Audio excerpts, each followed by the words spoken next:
Hello, and welcome to, welcome? Hello, and welcome to Montrose Airfield Base, or RAF Montrose, as it's also known. Out on the edge of Montrose, now football pitches, mostly. This bit is actually runway. This is runway here I'm walking on. I've been here before. I mean, several times. Practice driving here before, but I've been here before for exploration. This is the site of the concrete nightmares, or pillboxes, essentially. Here, I've got some photos of them on my blog. I don't know if they're actually pillboxes, but there's some sort of defence. I know that much. Out sort of that way. Here, I've just noticed there's a lot of cars here today. There may be something on, maybe football. But this place has a quite a long history, quite an interesting history as well. The whole of Montrose does, to be honest, when it comes to the war and such like. So the airfield base was first constructed in World War One. Well, I believe it was actually constructed before then, but was widely used in World War One. As an airfield base and as a training ground. After the First World War in 1920, it was closed. It no longer saw any use. In 1924, these sheds were opened up and used for the refurbishment of weaponry, primarily Lewis guns from the First World War. Then in 1945/46, I can't find an exact date on that, it was reopened again, and it was used as training grounds to train pilots, obviously. An estimated 800 or so pilots were trained between 1936 and the Battle of Britain, many of whom would have flown in Battle of Britain, I presume.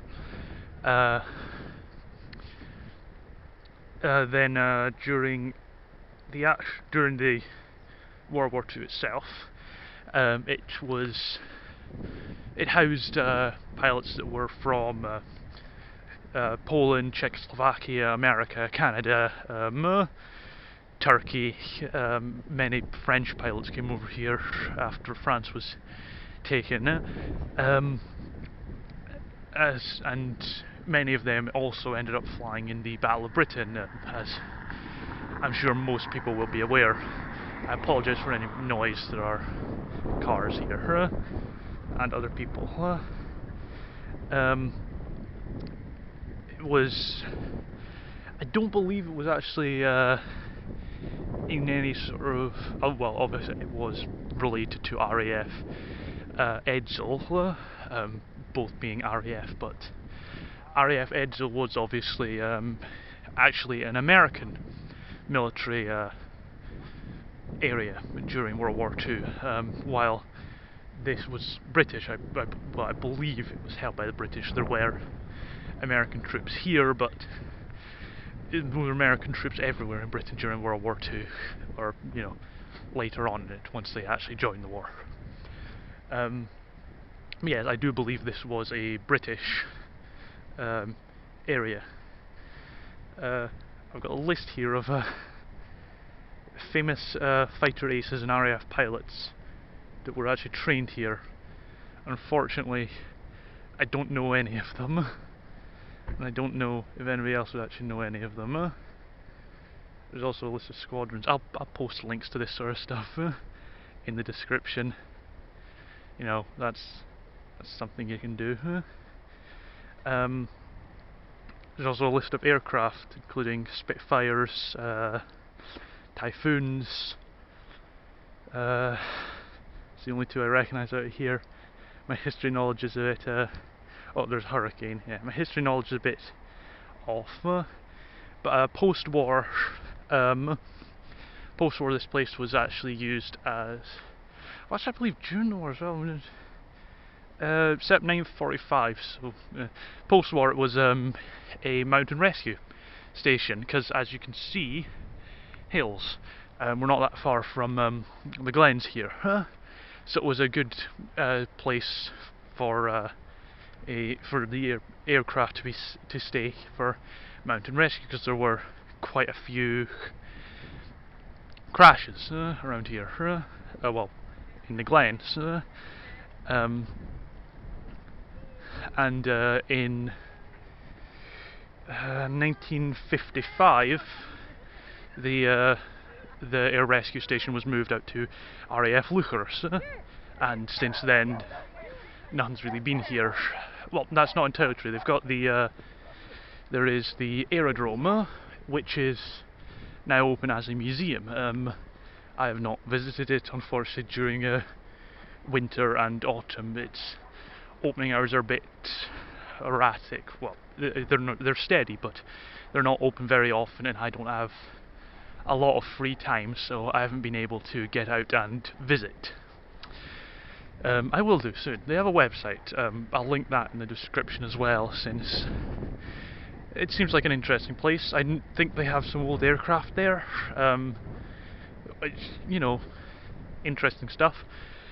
This bit may be familiar. I took photos of this bit when I was last out here, since it's sort of the most abandoned looking, and you know, the aim of the game is abandoned places.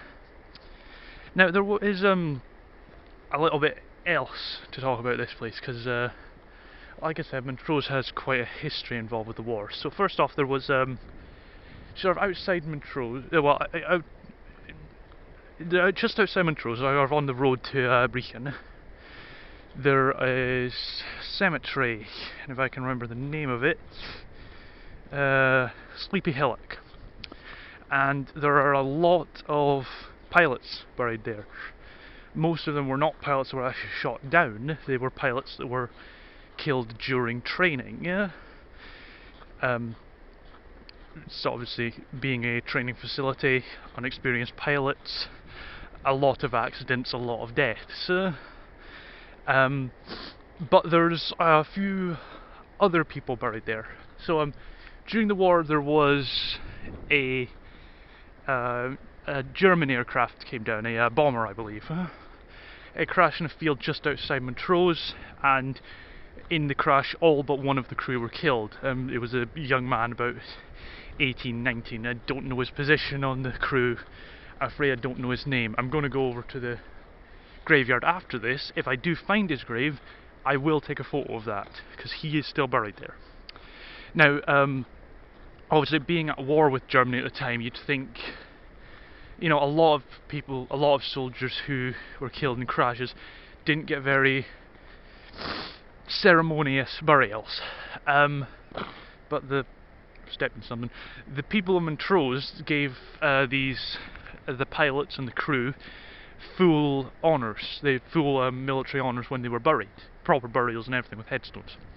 And the young man who had survived unfortunately died 2 or 3 days after the crash. I'm unsure what he died of. I'm presuming injuries from the crash itself. But after the war, the sort of city council communicated with Germany, and they sent many of the bodies back to the families, so you know they could get family burials and stuff. In the, you know, if there was a family crypt or family plot at the graveyard, they could be buried in that. But the mother of the young man, the younger member of the crew, she actually came over here to see Montrose. And obviously, post World War II, you know, a lot of the time you didn't find a lot of sympathy for Germans over here. But when she came over, she was treated as a proper civic visitor. She got to meet the mayor, she got to meet the city council, she got taken out to the graveyard to see where her son was buried, and afterwards she actually chose to let him remain here because she saw how, you know, she was treated very kindly, and the people of Montrose had given her son a proper burial, and she thought it was better to just let him rest here than, you know, haul him all the way back to Germany, yeah, and bury him again. It's very strange, I think. Well, kind of strange. But other than that, and something that if anybody knew this before the video, they've probably been screaming at me since I started, but Montrose Air Station is indeed haunted. If you believe in ghosts. If you don't, naff off.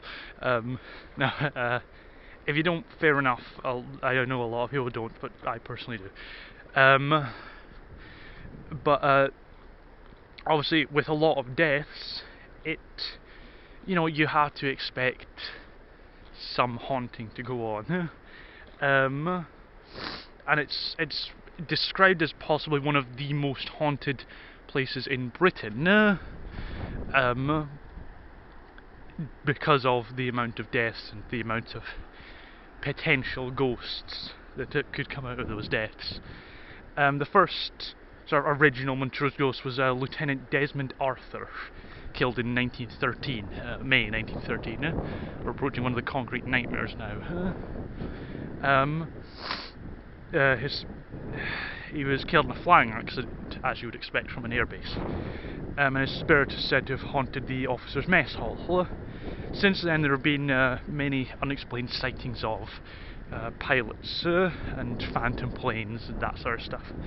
And as recently as 2010, there is a report of wartime music being played across a radio that shouldn't have picked up wartime music. Obviously, I doubt there's any station that plays wartime music in Britain just now, at least none in Angus.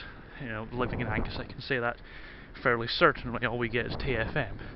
There's the concrete nightmare. I'm going to switch my phone over to the torch, and hopefully you'll be able to see something. These places are odd. Very echoey. I like the echoes. Yeah, oh Christ. I'm not going to venture in because it's very wet. We've had a lot of rain recently, but hopefully you can see something. I don't know, the viewfinder on this camera doesn't work.